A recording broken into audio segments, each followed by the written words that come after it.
via chat discussion the biases for gender, which we should be avoiding because um, not just it's being implemented for the adherence for the gender in development, but also uh, it is also a side of showing that community is globalizing because they are open for for diversity and stereotyping free.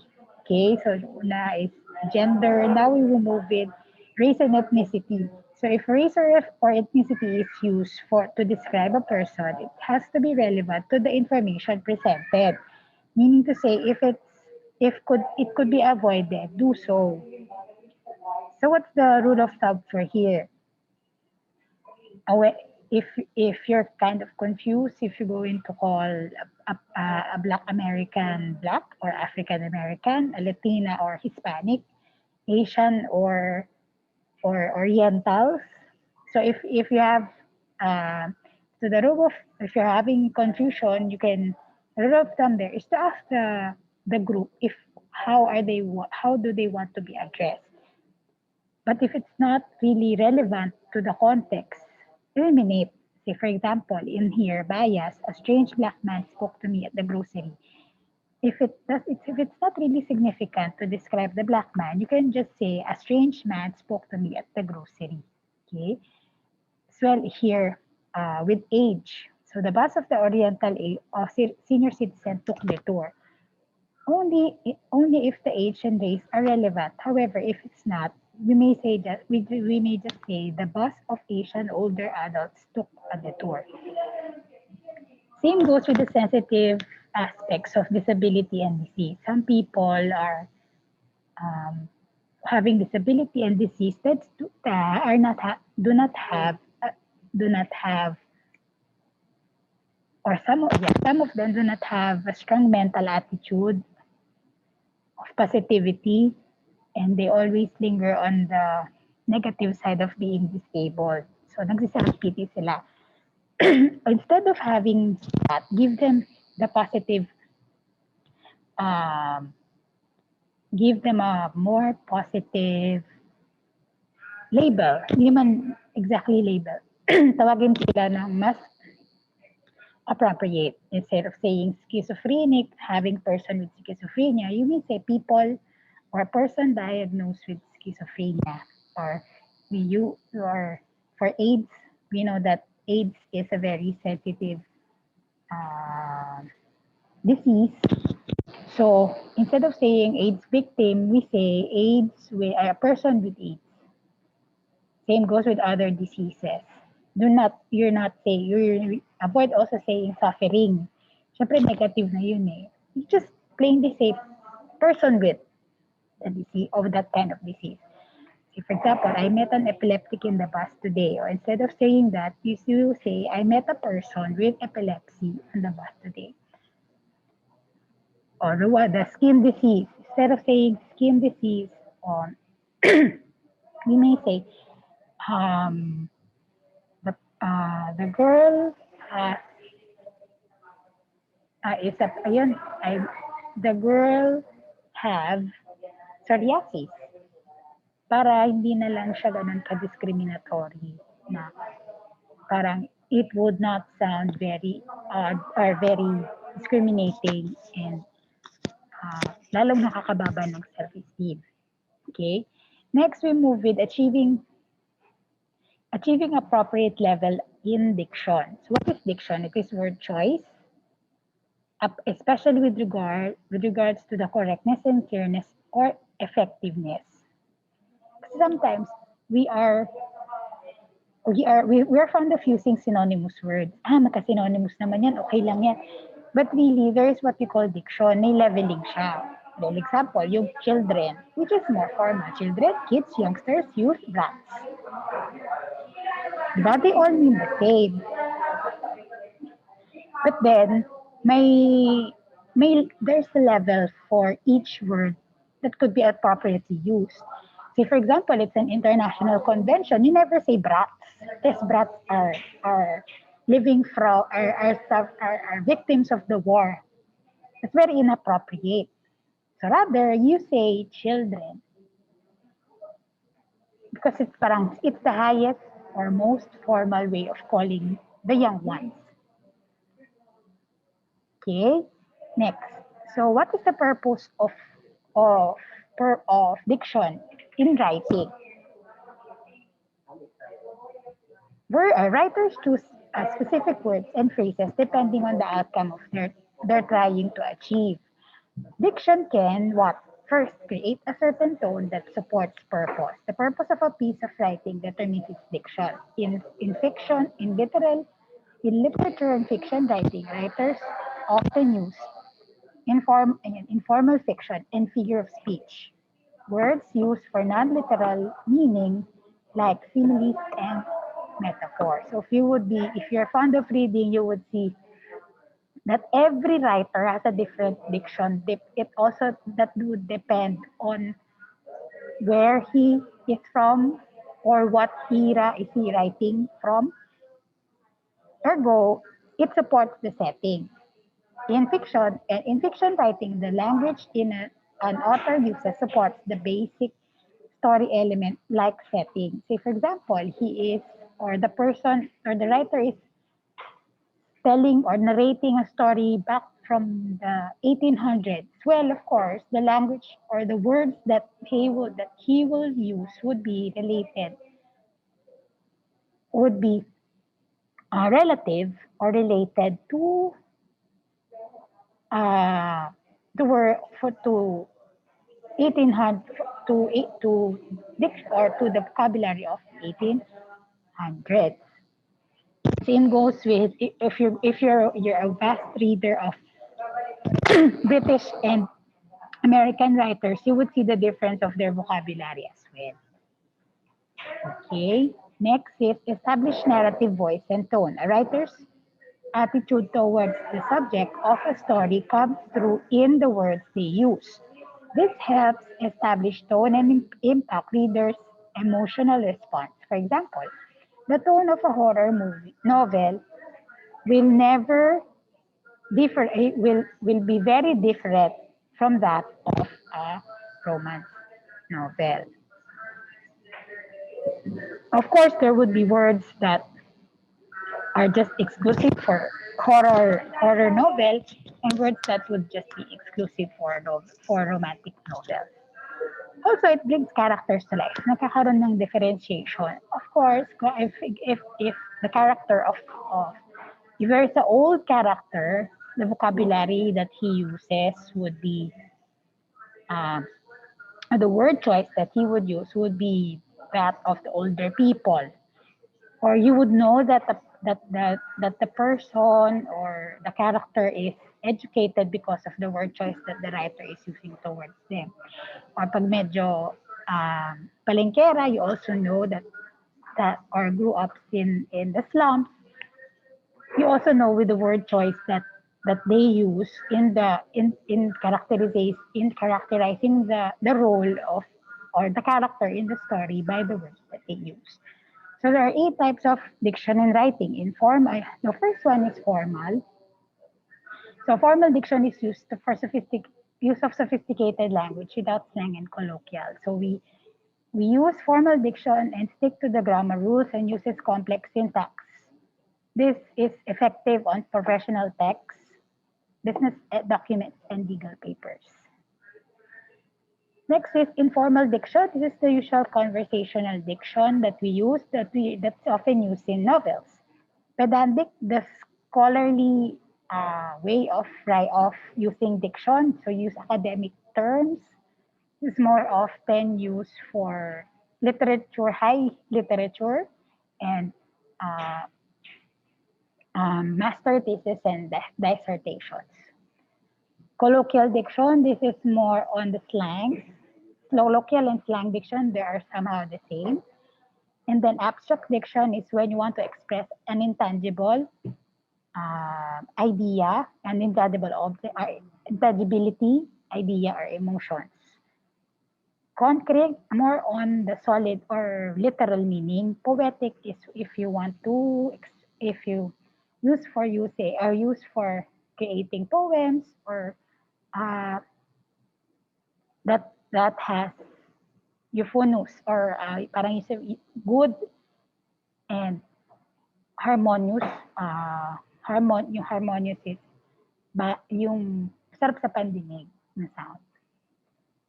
So in spoken, you have formal, standard, and informal. What's more often that we use here is the standard. Ito yung mas common nating alam.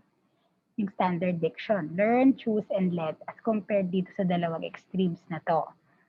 Yes, we may use this wise, pick out, jerk your chain in talking in a less casual way, a less formal way or informal way. And if you want to, and if you're in a formal setting, you use this words on the other side. So using correct diction, troublesome words and expressions.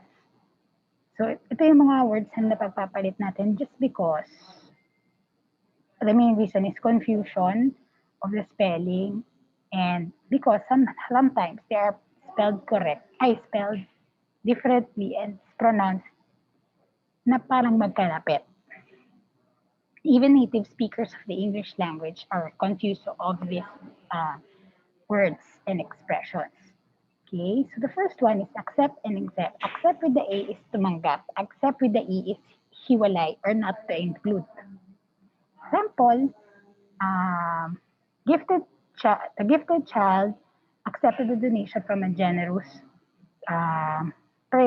from a generous parent. All faculty members are promoted except for the new ones. So, to check kung tama ba yung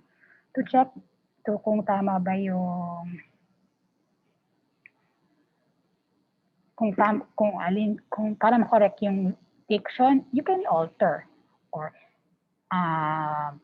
the gifted child received a donation from generous parents. So all faculty members are promoted, excluding, di ba, not include, excluding the new one. Adapt with the A and adapt with the O. Adapt with the A is to accommodate or to adjust to new condition. Adapt with the O is to accept or to use as your own. Okay, so the class had a hard time adapting to the substitute teacher. Yung adapt is you just need to adjust. Yung adopt is kukunin mo siya ng buo. So the childless couple adopted the beautiful baby girl. Advice with the C and advice with the S. Advice with the C yung noun. Ito yung payo. Advice with the S is yung action ng giving of advice or pagpapayo. The girl sought advice o humingi siya ng payo pare from the priest. The dean advised verb or nagpayo siya to the teachers against self-assignment.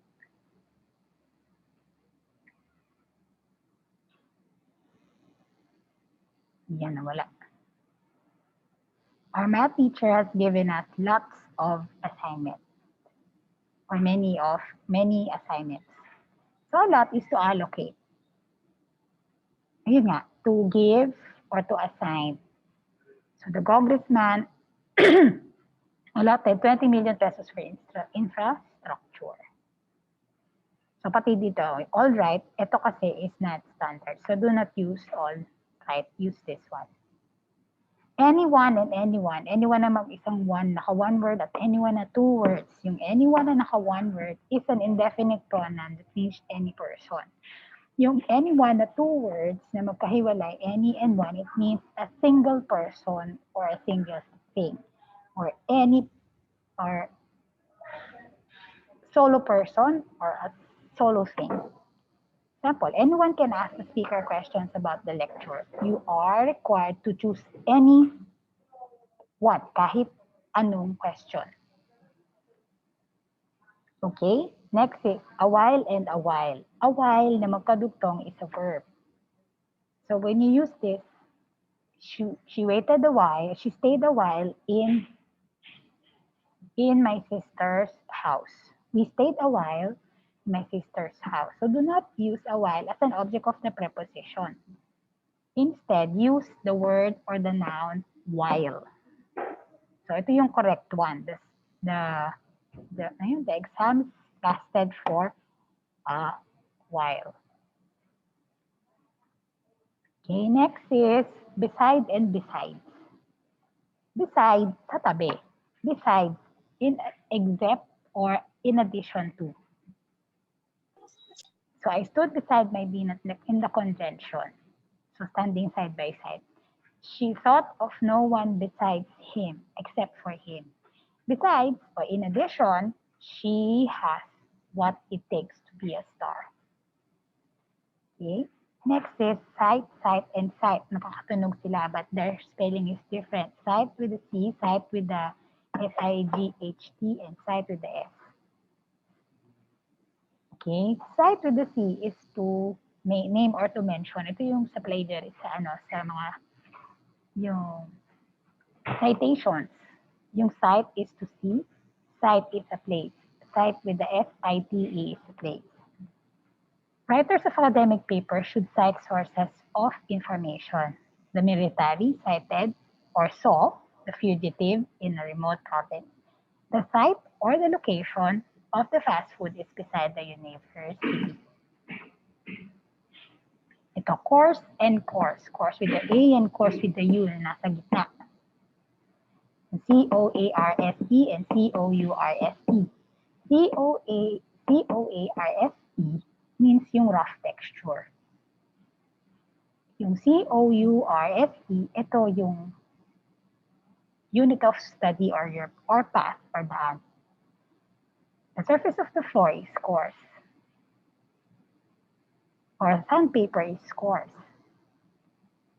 Two basic courses will be offered next term or path of study. The environmentalists oppose the construction of golf course or way. Okay, next is complement and compliment. Although the same lang sila ng pagkakapronounce karaniwan. So, they come both in nouns and verb. So, yung complement, complete yon, completion. Compliment, you need to give praise. So, yung complement as a verb, his intelligence will complement her efficiency. As a noun, for one to succeed, discipline is a complement of hard work. Noun. It's an enhancement for hard work. Yung compliment na to praise could come with verbs and nouns. Pareho. So the students complimented the chair for her organizational skills or praised the chairperson siguro. The responses to compliments or to praises may vary across cultures. Next is continual and continuous. Continual is repeated frequently but not necessarily na dapat non-stop. Inuulit-ulit lang. May pause, pero umuulit-ulit siya. That's continual. So there was a continual laughter from the audience during the show. Hindi dire-diretso yung pagtawa. The clock clicks continuously or walang tigil. Dire-diretso. Hindi lobat. Okay? Next. Council and counsel. Council with the C is a noun. Counsel with, counsel comes on verbs and nouns pareho. Council is a group of assembly people. Yung counsel is to give advice or the advice The advice itself. Para siyang advice nga. Pero yung isa, yung advice with the C is yung pagpapayo. Pero ito, inisa lang na spelling. Okay? Counsel, noun. Advice, yung payo mismo. Counsel, verb, yung pagpapayo of giving advice. The Council of Teens will meet on Thursday, noun. The accused sat beside her counsel or abogado or advice or yung nagbibigay sa kanya ng advice during the hearing. Psychologist counsel the emotionally disturbed person. Okay? Next. Dessert. Desert and dessert. Yung may S, ito yung desierto. Yung walang S, ito yung panghimagas in Tagalog. So, hindi na natin explain yan. Alam niyo na yan. Device and device. You can see with words na may C at may S, there's a pattern na pag C, yun usually ay noun. Kapag S, yun usually ay verb. Liban na lang kung ito ay nasa British English. Pero in American Standard English, see the pattern na. Say, for example, yan, advice and device, advice and device. Yung may C pareho, yun yung noun. Yung may S pareho, yun yung verb. So, advice, yung device, it's with the C, it's the equipment. Yung device, it's a verb to invent. Okay? She bought the device in the United States. Jeffrey devised a plan to motivate teachers to do more research. Okay?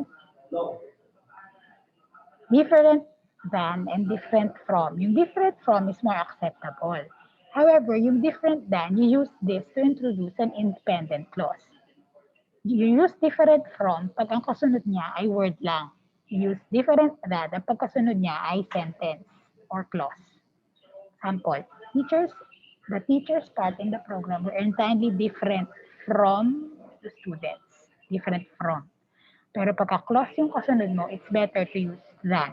So the topic they were told to study were different than the things that make out in the exam. That came out in the exam. The things that came out of it. It's a dependent clause. Okay? Next, ito pa. Dahil this and an lang nun yung pinakaiba. So yung disinterested means you're not biased. You're impartial or not influenced by bias.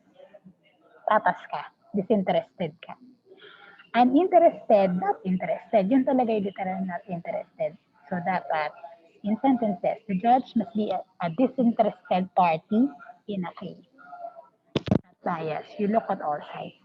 Students were making noise because they were uninterested of the lecture. Okay, next is dying and dying. Yung dying with the E, yun yung ginajobos, kinukulayan mo. Yung dying with the, na walang E, yun yung pagkamatay. Okay, so he is dyeing his shirt again. Pedro was beside his grandmother when she was dying. Ito. Next is each other and one another. Yung each other refer only for two persons. Remember that. Each other is just referring for two persons. Pagka more than two, yun ay one another. Example, husband and wife should bring out the best in each other. Members of the group help one another to get a high grade. Sa group na kasi sila. So, hindi siya each other. One another na yung gagamitin niya. Ito, emigrate and immigrate. Remember, emigrate. Yung emigrate, exit. You're exiting the country or a place. Yung immigrate, in. You're getting inside the country. Alright? So several families emigrated from the south due to the deteriorating and order situation in the area. So, umi-exit sila sa south. Yung isa naman, and so several countries immigrated, so pumasok sila sa city. Okay? Ito. Eminent and imminent. Okay? Eminent is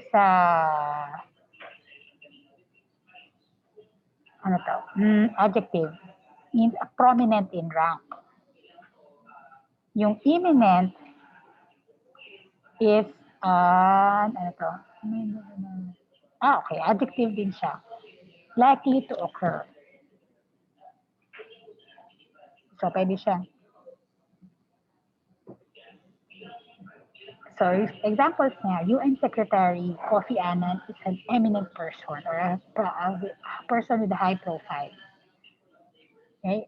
Coup d'etat is imminent because of the current political crisis or likely to occur. Right? Next is farther and further. Yung farther, malayo, distance. Yung further, in addition, great extent. Extent siya. Hindi siya distant. Extent. Okay? Example, the bus cannot go any farther na mas malayo pa sa Quezon. He said she cannot help him any further. Hindi na ma-extend pa yung tulong. Okay? Next is fewer and less. Yung fewer, ginagamit siya sa mga nabibilang na objects or mga taong nabibilang. Yung less, yun yung hindi nabibilang. If you want to mean people, you use fewer. So there are fewer participants than we expected.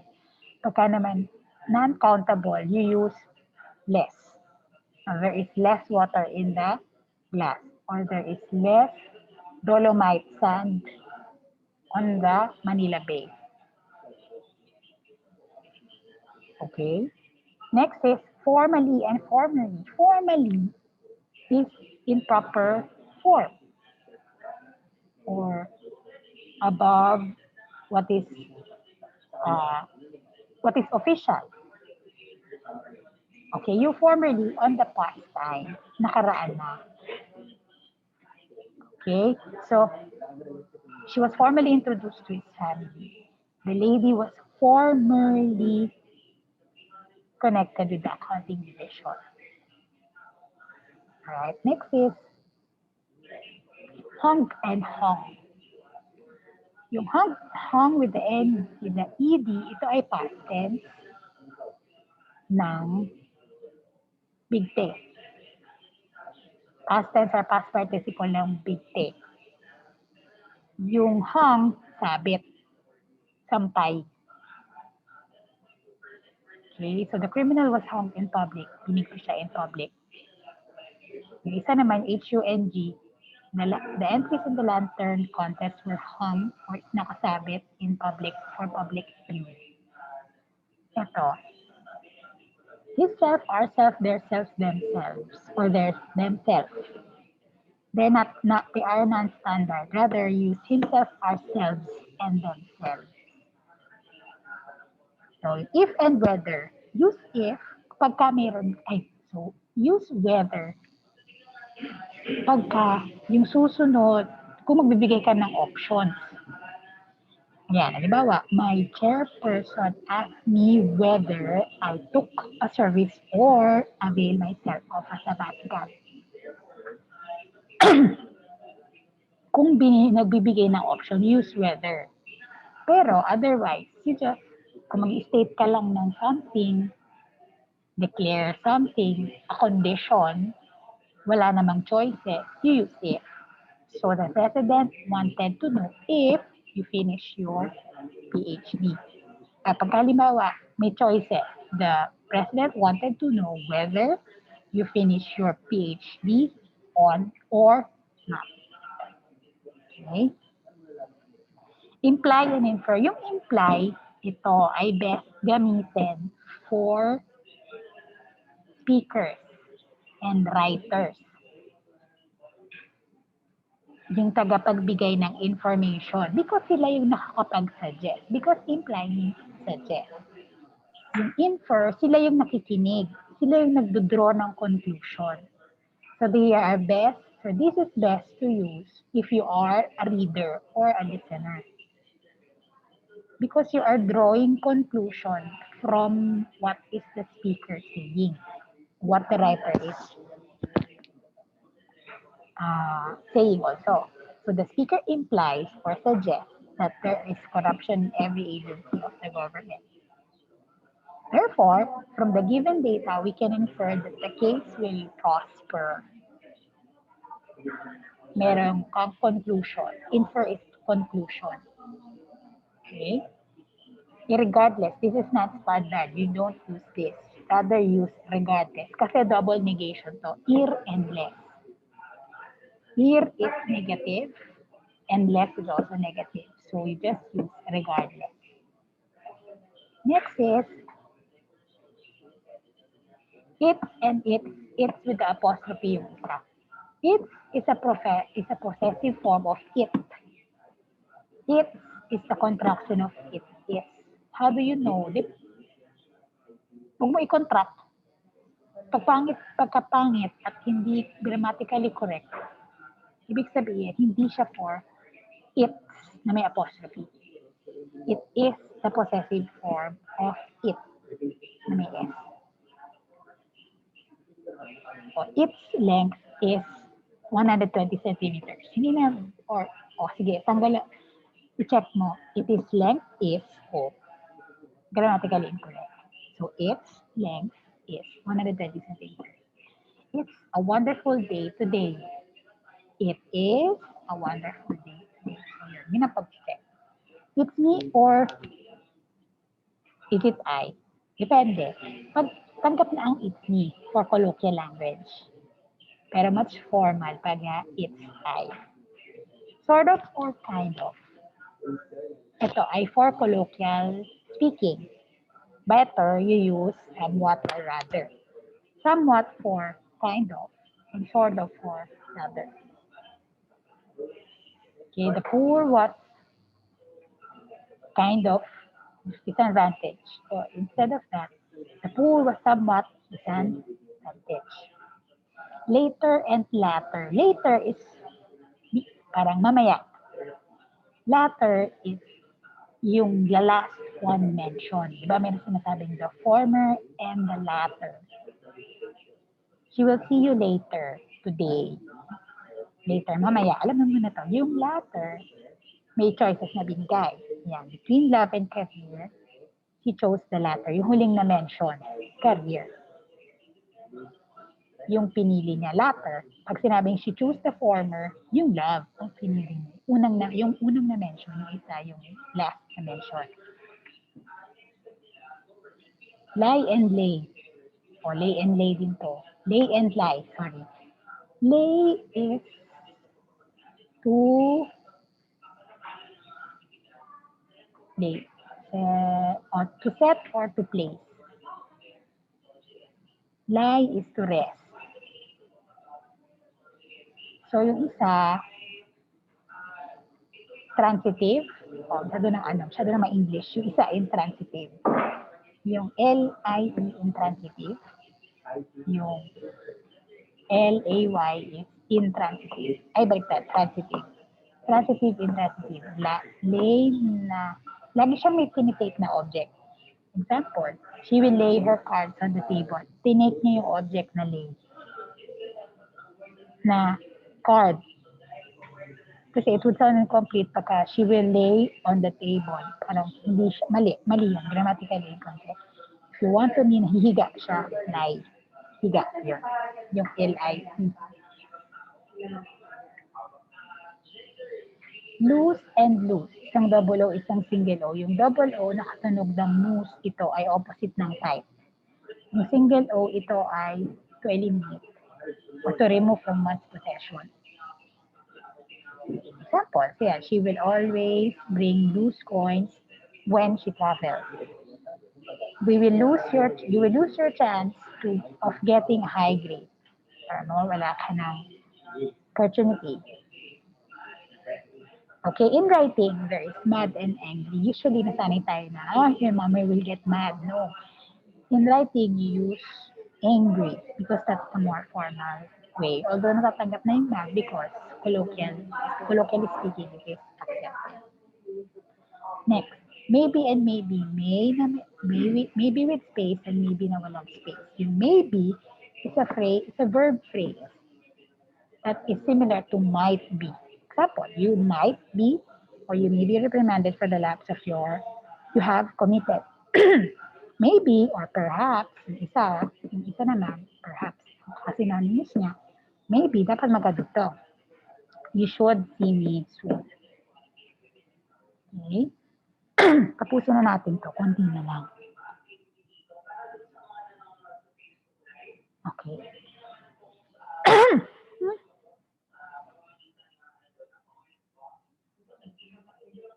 Most and almost. Almost is an adverb meaning nearly. Almost, most is yung superlative form ng more. Do not use most when you mean almost. Pag medyo malapit na, almost yun. Almost all of the students have left the school. It's almost done. Malapit na matapos. So most of the students have left the school. Para karamihan sa mga estudyante ay umalis na. Okay? Next. Ito, myself, herself, himself, themselves, yourself. Do not use reflexive pronouns where personal pronoun will fit. Ang mga personal pronoun, I, you, she, he, we, yan. Non-standard kasi pagka-personal, pagka-reflexive pronoun. So instead of saying, the members of the committee are Juan, Pia, and myself, no. Use the members of the committee are Juan, Pia, and I. Okay? Past and past. Past na ed ang dulo is a past tense. It's the past tense of pass, which means pumasa or to move. Okay? Yung isa naman, past is nakaraan, former time. Or as preposition, past it means beyond. Okay. So the boy passed the entrance exam.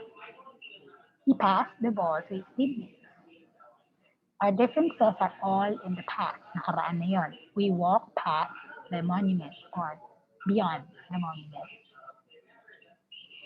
So, madali lang din to na pagpapalitang personal is something private. It's an adjective means something private. Personnel, noun, tao, tauhan. Okay. Principal and principal, both are nouns. Or can be nouns, can be adjectives. So, pagka yung for principal, baka malito. Principal, as a noun, yung leader sa school or chief part or sum of money.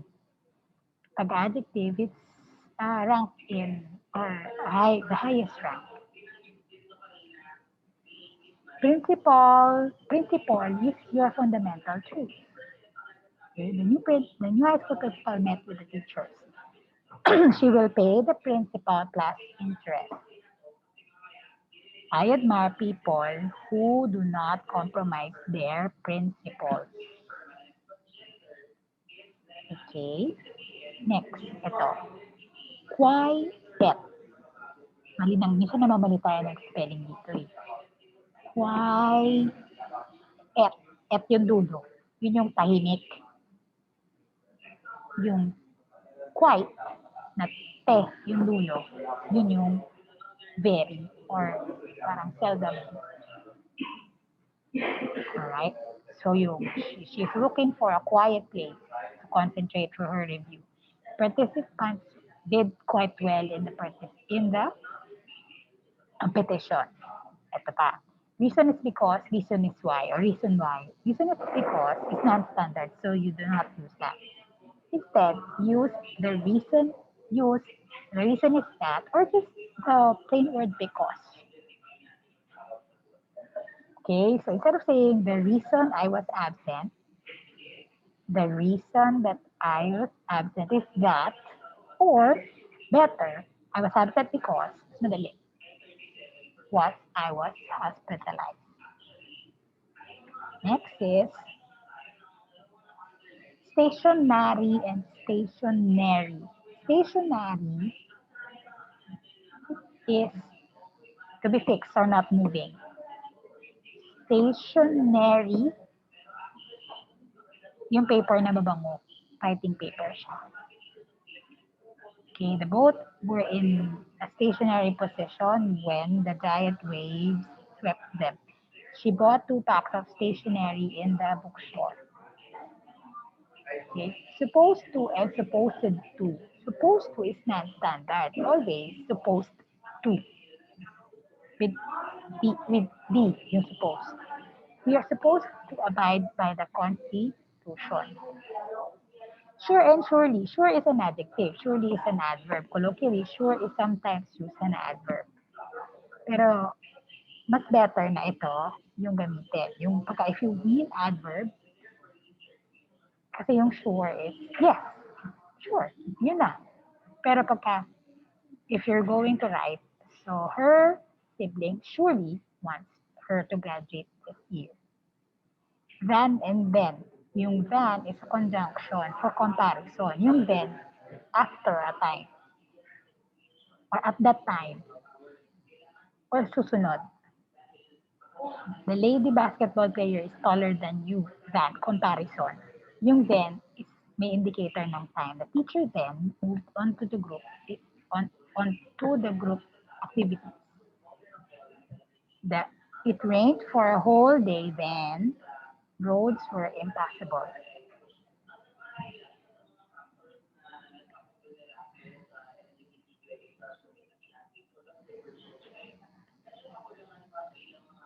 There, and there. Yung there na T-H-E-I-R, T-H-E-R-E, T-H-E-Y-R-E, apostrophe Y-R-E. Yung ito, the ear, possessive pronoun siya. Meaning to belong. Belonging to them, sa kanila. Example, Shirley and Shirley turned in their assignments ahead of time. There is an adverb, there, adverb naman siya, opposite ng here. Not there, it's there. Isipin nyo na lang, yung here. Anong spelling ng here? H-E-R-E. Kapag nandoon, there. Lagyan ko lang ng T yung here. Para maging opposite siya ng here. Okay? So, yung there, ito ay contraction. Ganun din, yung same rule with it is. Pagka yung paghiwalayin, yung they are, at magiging magandang sentence na rin siya, at correct ang kanyang grammar. So, that's it. To, and to. Ay, ang bilis. Baka may nalampasan ako. Wala naman pala. To, preposition. To, dalawa. Yung to, also. Double O, also. EO, preposition. Yung TWO, obviously, number. TWO, it's also. Next, whose, and whose, and whose, and whose. Yung who na may apostrophe S could be another contraction na who is and who has. So when you're forming sentence, same rule applies doon sa it, na it is, at yung there and they are. Unang dito, who is, who has. Yung whose, possession. Dapat, yung whose, ang kasunod niya ay isang object. Kasi, you're implying na may to whom, kanino. Whose wallet is this? Hindi mo naman sasabihin, who is wallet is this? Hindi. So, you use whose pagka may kasunod ka. Ang kasunod niya ay by rule ay isang object. Or whose cellphone is this? The whose cellphone na whose cellphone. Whose H-E. Your and your. Your is a possessive form of you. Para lang siyang it's possessive form siya ng you. ng, ng it. Ito naman, your bag. Hindi naman pwedeng you are bag, diba? So, your bag. Same rule sa your na may contraction, pwede siyang paghiwalayin, pwede mo siyang i-uncontract and still maganda yung sentence mo or complete sentence siya. Okay, questions? Clarifications? Negative reaction? Okay. O, yung inyong mga titles ha. Mga wala pa dyan. Kailan ako nag-start magtanong? Last week na October, o diba? Ay, tama ba? Wala. O ano lang, Monday lang. Pero nag-post ako ng... Basta, sa linggo na tayo nagpapa-approve. Diba? Oh, tama. Last week na October, nag-mention na ako, diba? Diba? So, pag nagpatagal kayo lalo, sige, maubusan kayo ng topic. Malawak naman yung topic natin. Ay, ganito pala, guys. Sa integrative paper, walang right and wrong. Ay, pwede pala kami, hindi. Ibig sabihin, para kayong, hindi natin magagawa yung actual na, diba, na defense, na pagtatanggol niyo yung paper ninyo. So, yun, we will put it into writing. Diba? Para kayong abogado. Patunayan yun, na yung naintindihan nyo, yun. Kaya may collections of RRL. Diba kaya nga RRL? Support document siya. Supported siya ng documents. Kaya kaya mo siyang patunayan na yung findings mo ay siyang tunay. Or convince the reader that you are able to that of your understanding because of the collections of RRL na naghanap, na natagpuan mo. Kasi minsan, may mga bodies of ideas na lumalabas, kaya lang sabog. Alam mo yun, sabog yung ano niya, hindi siya consolidated. So, ang job niyo is to consolidate. Marami ako nababasa tungkol sa roles ng interpersonal skills when it comes to dealing with farm animals, ganyan. May mga parang yung nakikita kasi natin is just based on observation. Para mapatunayan na may nag-i-exist talaga na ganong mga findings, you collect these research studies, and then on your own, i-interpret niyo na yung pagkakaintindi niyo, pwede umagri kayo, o pwede namang dumisagri kayo, o pwede namang dapat meron kayong, or yun nga, act as a lawyer. Hindi naman kayo, or kumbaga, you need to convince everyone. Di ba nga sabi, pagka sa korte, kahit may kasalanan na napapatunayan pa, na-acquit pa, kasi maganda yung pagkakahanay ng kanilang alibis, ng kanilang mga information. Yun. So, ganon. Kung paniniwala mo na ang mga hayop ay nakakapag may sariling language, patunayan mo.